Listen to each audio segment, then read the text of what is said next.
Hey fam, this is Hector Miray, and you're listening to Faith and Fandom 180 on LTN Radio.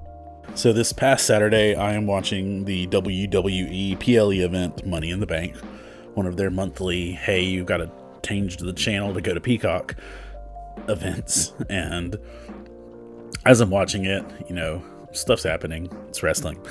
And eventually John Cena is announced and he comes out. And it's like, yay, John Cena. And he does his little stuff. He does his standard ring entrances. And normally he comes out and he unrolls a little towel. And it says, like, never give up or respect or something like that. Something that would be stitched on a pillow in your grandmother's house in a different setting. But this time, when he unrolls his little towel, it says, the last time is now. And instantly I'm like, oh no, he's leaving. And then he gets to the ring, does his stuff. And even before he starts talking, I start looking really closely. And his t-shirt, the back of his t-shirt says, after this, you can't see me. And, intuitions were right. He went on to announce the fact he was retiring. And you could see people in the crowd sad. All the internet was like, but that's my childhood and all these things. Listen, I didn't know who John Cena was until a couple years ago. So I'm not heartbroken, but I am sad at the concept. My child is sad.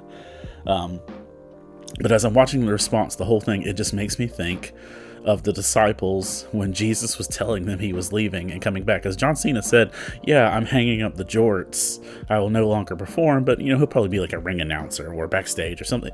He'll be around in some way or capacity. But the disciples had a similar response to Jesus' similar, proposal or information.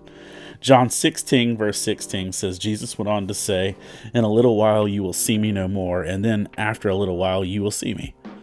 Verse 17 says, after this some of his disciples said to one another, what does he mean by saying, in a little while you will see me no more, and then after a little while you will see me, and because I'm going to the Father? Verse 18 says, they kept asking, what does he mean by a little while? We don't understand what he's saying. Like WWE fans with Cena and like the disciples with Jesus, it's a hard thing to grasp, the idea of someone we know and count on leaving, or what it would mean for them to come back. We need to come to understand that we can trust that Jesus is going to do what he says he'll do, and that we're never actually left alone. If you'd like to learn more about Faith and Fandom, head on over to faithandfandom.org, where you can learn about our Comic-Con ministry, podcast, memes, apparel, and book series. You can even read new chapters before they make it to the next book. I'm Hector Miray, and thank you for spending the last 180 seconds with me.